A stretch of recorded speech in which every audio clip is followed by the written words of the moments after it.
Salam kerahiman. Hari ini 10 Mei. Kita mulai ya. Demi nama Bapa dan Putra dan Roh Kudus. Amin. Oh Allah yang Maha Rahim, kebaikan yang tak terbatas, hari ini seluruh umat manusia berseru dari jurang kepapaannya kepada kerahiman-Mu, kepada belas kasih-Mu. Oh Allah, mereka berseru dengan suara kepapaan yang memilukan. Ya Allah yang murah hati, janganlah menolak doa kaum buangan di bumi ini. Oh Tuhan, oh kebaikan yang melampaui pengertian kami, Engkau sungguh-sungguh mengenal kepapaan kami, dan Engkau mengetahui bahwa dengan kekuatan kami sendiri, kami tidak mampu menghadap Engkau. Maka kami mohon kepadamu, limpahilah kami dengan rahmat-Mu, dan tingkatkanlah selalu kerahiman-Mu dalam diri kami, supaya kami setia melaksanakan kehendak kudus-Mu sepanjang hidup kami, dan pada saat kematian kami. Biarlah kerahiman-Mu yang maha kuasa melindungi kami dari serangan musuh-musuh keselamatan kami, sehingga kami sebagai anak-anak-Mu dengan penuh pengharapan menantikan kedatangan-Mu yang terakhir, hari yang hanya Engkau yang tahu. Kami berharap akan menikmati segala sesuatu yang dijanjikan Yesus kepada kami, meskipun kami ini penuh dengan kejahatan. Sebab Yesuslah harapan kami. Lewat hatinya yang maha rahim, ibarat lewat gerbang yang terbuka lebar, kami masuk ke dalam surga. Amin. Dalam nama Bapa dan Putra dan Roh Kudus. Amin. 10 Mei kita akan bahas dari diary nomor 378. Kita sama-sama buka bukunya ya, 378. Itu bicara tentang rahmat kerahiman ilahi. Pernah ketika aku sedang berbicara dengan pembimbing rohaniku, aku mendapat suatu penglihatan batin yang lebih cepat daripada kilat.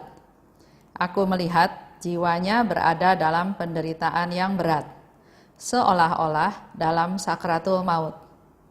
Tidak banyak jiwa disambar Allah dengan api itu. Penderitaan itu muncul dari karya ini. Akan tiba saatnya, karya yang sangat dituntut oleh Allah ini akan terasa sungguh-sungguh hancur total. Dan kemudian Allah akan bertindak dengan kekuatan yang besar yang akan membuktikan karya ini sungguh-sungguh karyanya. Karya ini akan menjadi suatu semarak baru bagi gereja, meskipun sudah lama sekali karya ini dimilikinya. Bahwa Allah itu maha rahim, tak seorang pun dapat menyangkalnya. Tetapi Ia menginginkan agar setiap orang mengetahui hal ini sebelum Ia datang kembali sebagai hakim. Ia ingin jiwa-jiwa mengenal Dia pertama-tama sebagai Raja Kerahiman. Apabila kemenangan ini tiba, kita sudah akan memasuki kehidupan baru. Tempat tidak akan ada lagi penderitaan. Tetapi sebelum ini terjadi, jiwamu akan kenyang dengan kepahitan, yakni waktu menyaksikan kehancuran usaha-usahamu. Tetapi kehancuran ini hanyalah semu, sebab apa yang sudah diputuskan Allah tidak akan Ia ubah. Memang kehancuran ini akan semu, tetapi penderitaan itu akan sungguh nyata. Kapan semua ini akan terjadi? Aku tidak tahu. Berapa lama akan berlangsung? Aku tidak tahu. 378 bicara tentang rahmat kerahiman ilahi. Di sana Suster Faustina bercerita, katanya dia lagi ngomong sama Bapak pembimbing rohaninya, yaitu Pastor Sopotsko. Tapi waktu dia ngobrol sama Pastor Sopoćko, dia melihat satu penglihatan secepat kilat betapa jiwa si Pastor Sopoćko ini ada dalam penderitaan yang hebat, seperti dalam sakratul maut. Penderitaan itu ternyata adalah timbul dari karya ini, karya devosi kerahiman ilahi. Karya yang dituntut Allah ini akan hancur. Jadi penglihatannya Suster Faustina, di satu pihak Pastor Sopoćko menyebarluaskan devosi kerahiman ilahi karena dia sudah banyak mendengar dari Suster Faustina. Tapi di pihak lain ternyata karya ini akan hancur total.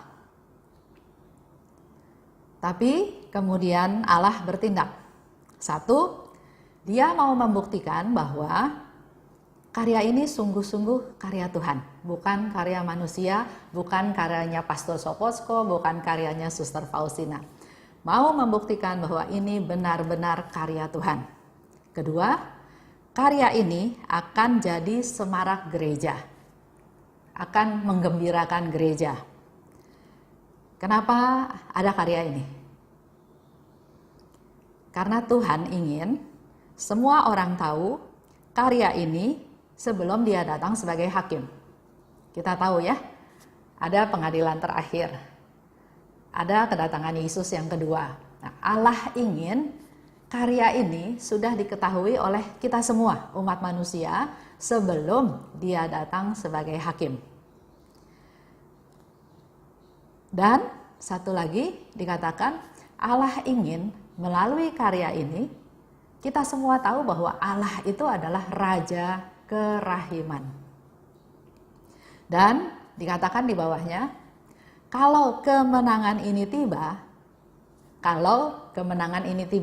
artinya waktu itu belum tiba, kita akan memasuki suatu kehidupan yang baru, di mana di dalam kehidupan itu tidak ada lagi penderitaan. Ya, jadi kalau kemenangan ini tiba, maka kita akan masuk ke dalam kehidupan baru, di mana dalam kehidupan baru itu tidak ada lagi penderitaan. Tapi sebelum itu semua terjadi, pembimbing rohani akan kenyang oleh kepahitan. Bahkan dia ditegur keras oleh tahta suci dan dia banyak menderita penderitaan. Dia juga sedih melihat karya ini hancur total, ya Tuhan bilang. Di situ Faustina juga bilang bahwa kehancuran itu semu. Tapi penderitaan itu nyata. Disebut kehancuran itu semu karena apa yang sudah diputuskan Allah tidak akan Ia ubah. Kita semua ingat ya, kita semua tahu, kita semua imani, percaya bahwa apa yang sudah diputuskan Allah, Ia tidak akan merubahnya. Firman Tuhan banyak yang katakan, damai sejahtera kuberikan kepadamu. Aku akan mengampunimu. Kerahimanku lebih besar dari dosa-dosamu. Jadi apa yang sudah diputuskan Allah tidak akan Ia ubah. Kehancurannya semu, tapi penderitaannya nyata. Dan waktu diary itu ditulis, itu pada bulan Februari ya, sekitar bulan Februari tahun 1935. Kapan terjadi? Aku nggak tahu. Berapa lama itu berlangsung? Aku juga tidak tahu. Ini termasuk bagian dari sejarah perkembangan devosi kerahiman ilahi. Kita bahas kenyataannya ya, faktanya. Jadi ada dua nubuat. Karya ini akan hancur, tapi kalau kemenangan itu tiba, maka akan ada kehidupan baru dan tidak ada lagi penderitaan. Jadi ada dua nubuat. Sebetulnya di dalam diary ini, Suster Faustina juga melakukan beberapa kali nubuat. Nanti kita akan bahas sama-sama ya. Salah satu yang saya ingat, waktu perang, nanti penjajah itu akan masuk ke biara. Tapi Suster Faustina udah bilang, biaranya nggak bakal apa-apa. Akan aman, akan selamat. Nah, sekarang kita bicara tentang dua nubuat ini. Tahun 1958, devosi kerahiman ilahi dilarang. Dan resminya keluar surat resmi dari Vatikan, yaitu pada tanggal 6 Maret 1959. Surat resmi dikeluarkan oleh Notificatio Congregasi Suci untuk Ofisi Kudus. Isinya melarang penyebaran devosi kerahiman ilahi yang disebarluaskan oleh Suster Faustina. Jadi devosi ini tahun 1959 dilarang. Karena larangan tersebut, maka gambar-gambar kerahiman yang tadinya sudah ada banyak di gereja-gereja harus disingkirkan. Imam-imam yang tadinya berkhotbah tentang kerahiman ilahi juga harus stop. Bahkan Pastor Sopocko ditegur oleh Tahta Suci dan dia menanggung banyak penderitaan. Melihat hasil karyanya ya, yang dia lakukan hancur total, stop. Nggak boleh lagi berkembang, beredar. Nah, bagaimana sekarang dengan kongregasi Bunda Maria Kerahiman, tempat Suster Faustina sebagai suster di biara tersebut? Susternya bertanya kepada uskup, gimana ini? Karena banyak umat yang datang ke sana berdoa, imam juga bikin misa, setiap minggu ketiga pada bulan dia lakukan misa dan selalu khotbah tentang kerahiman ilahi. Banyak umat datang mempersembahkan persembahan-persembahan. Nah, kalau gambar ini diturunkan, bagaimana dengan umat-umat yang datang mencari Tuhan? Ya.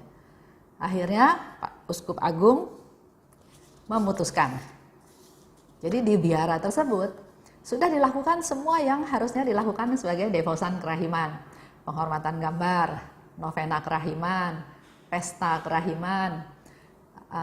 Dia bikin juga barang-barang rohani yang berkaitan dengan penyebarluasan, pencetakan gambar-gambar, pencetakan doa koronka, disebarluaskan juga koronka ya, disebarluaskan, dan itu semua harus ditarik karena devosi ini sudah dilarang. Susternya bertanya kepada Bapak Uskup dan akhirnya Bapak Uskup Agung Baisak menganjurkan atau menetapkan nggak apa-apa. Gambar itu tetap dipasang, gambar Yesus yang Maha Rahim ya, tetap dipasang sehingga umat siapapun yang datang bisa tetap berdoa di hadapan gambar tersebut dan mohon rahmat yang dibutuhkan. Jadi di tempat lain semuanya diturunkan, ditarik kecuali di Krakow. Kalau kita lihat cerita ini, ternyata nubuat dari Suster Faustina yang pertama, nubuat pertama bahwa karya ini akan dilarang, akan hancur total, terjadi. Vatikan yang memutuskan, yang mengeluarkan surat resmi untuk melarang devosi ini. Selanjutnya ya, kurang lebih 20 tahun kemudian, tepatnya pada tanggal 30 Juni 1978, Kongregasi Suci Ajaran Iman menerbitkan lagi Notificatio. Isinya, Kongregasi Suci telah memiliki dokumen asli. Jadi, ini kan diary-nya Faustina, catatan harian Suster Faustina. Dokumen-dokumen asli itu dikumpulkan kembali. Dikumpulkan, dan yang kedua, setelah mempelajari dokumen tersebut, maka larangan yang dikeluarkan pada tahun 1959 sudah tidak mengikat lagi. Jadi sudah nggak ada larangan itu lagi.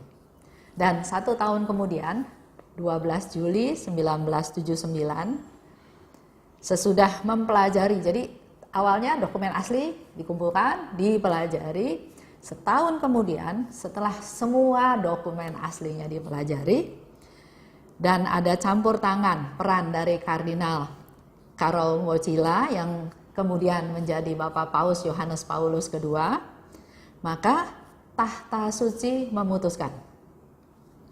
1. Menarik kembali larangan yang dikeluarkan pada tahun 1959. Jadi surat yang pernah dikeluarkan itu ditarik kembali. Larangan itu ditarik kembali. Dan yang kedua, tidak ada lagi halangan apapun untuk melakukan penyebarluasan devosi kepada kerahiman ilahi. Ya. Devosi ini pernah di-ban, dilarang untuk disebarluaskan, tapi 20 tahun kemudian devosi ini boleh disebarkan seluas-luasnya. Bahkan benefitnya yang saya lihat ya, saat ini devosi kerahiman ilahi berkembang dengan kekuatan yang baru. Sesuatu yang udah dilarang sekarang boleh. Itu suatu yang luar biasa. Kedua, orang yang sudah merasakan kerahiman Tuhan, biar dibilang nggak boleh juga, dia tetap di rumah berdoa koronka. Dia menyembah gambar Yesus yang Maha Rahim. Dia berdoa mohon rahmat dari gambar Yesus yang Maha Rahim tersebut. Karena Yesus pernah bilang, melalui gambar ini, aku akan memberikan banyak rahmat yang kau butuhkan. Jadi kerinduan umat tentang devosi kerahiman ilahi ini begitu menggebu-gebu walaupun dilarang. Begitu diperbolehkan, saudara bisa bayangkan langsung meledak, langsung besar. Dan benefitnya apa? Benefitnya sekarang para teolog memperhatikan dengan lebih seksama, dengan lebih meningkat. Artinya mungkin tadinya beberapa teolog saja. Sekarang para teolog itu memberi perhatian yang makin meningkat terhadap devosi ini. Sebetulnya devosi ini bukan baru. Tentang Allah yang Maha Rahim ya, tadi sudah disebutkan, semua sudah tahu. Tapi Tuhan ingin manusia zaman sekarang, zaman kita ini diingatkan kembali bahwa aku Raja Kerahiman. Aku ingin engkau kenal aku, kata Tuhan, sebelum aku datang sebagai hakim. Ya. Kita lihat lagi berarti dengan penyebar luasan devosi kerahiman sekarang hampir di semua gereja ada gambar kerahiman. Ada yang besar, ada yang kecil, ada yang di pinggir, ada yang di pojok, ada yang di belakang, ada yang di kapel, ada yang di ruang adorasi, ada yang dipasang di pintu masuk gereja. Jadi sebelum misa jam 8 ya, misa setengah 8 itu ada doa koronka. Banyak, bahkan waktu saya pergi ke luar negeri pun sudah banyak gambar-gambar kerahiman itu dipasang. Bahkan saya pernah cerita ya, uskup di Sabah itu menganjurkan untuk semua pastornya tahu tentang devosi ini. Bahkan gambar kerahiman itu bukan ditempel, tapi dilukis di dinding. Ya, luar biasa penyebar luasannya. Dan kalau kita lihat lagi ke nubuatnya Suster Faustina, sudah mulai digenapi. Ya, jadi nubuat akan hancur sudah terjadi. Sekarang nubuat bahwa kalau kemenangan ini tiba, kita akan memasuki kehidupan baru, di mana tidak akan ada lagi penderitaan. Nubuat ini tampaknya mulai digenapi. Jadi ada benefitnya ya, ada keuntungannya. Seperti yang saya selalu cerita, setiap penderitaan diolah, direnungkan, dihayati, didalami, ada benefit-benefit yang Tuhan mau kasih. Ada manfaat-manfaat yang Tuhan mau kasih. Sedikit aja cerita kenapa sampai devosi ini di-ban, dilarang. Karena Suster Faustina bikin diary ini dengan gayanya dia, gaya anak SD kelas 3. Pada waktu dia sudah meninggal, ada suster yang pendidikannya lebih tinggi yang merasa perlu melengkapi catatan-catatan yang ada.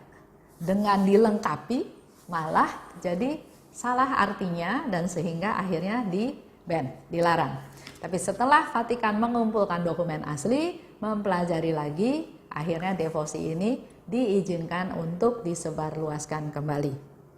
Itu aja hari ini, cukup panjang ya, tapi semoga penjelasan ini menjadi masukan buat kita semua, lebih yakin lagi bahwa devosi kerahiman ilahi adalah Tuhan sendiri yang mengajarkan kepada Suster Faustina. Kita tutup dengan doa. Demi nama Bapa dan Putra dan Roh Kudus, amin. Allah Bapa yang Maha Baik, terima kasih Bapa karena Engkau memperkenalkan kami pada devosi ini. sehingga kami boleh mengenal Engkau, boleh semakin tahu akan firman-firman-Mu, akan kehendak-Mu, akan rencana-Mu. Semoga kami juga bisa sungguh mengenal Engkau sebagai Allah, Allah yang Maha Rahim, Raja Kerahiman Ilahi. Mampukan kami juga Tuhan untuk bisa menyebar luaskan devosi ini, agar semakin banyak orang mengenal Engkau, semakin banyak orang bisa memperoleh manfaat dari kerahiman-Mu yang tidak terselami.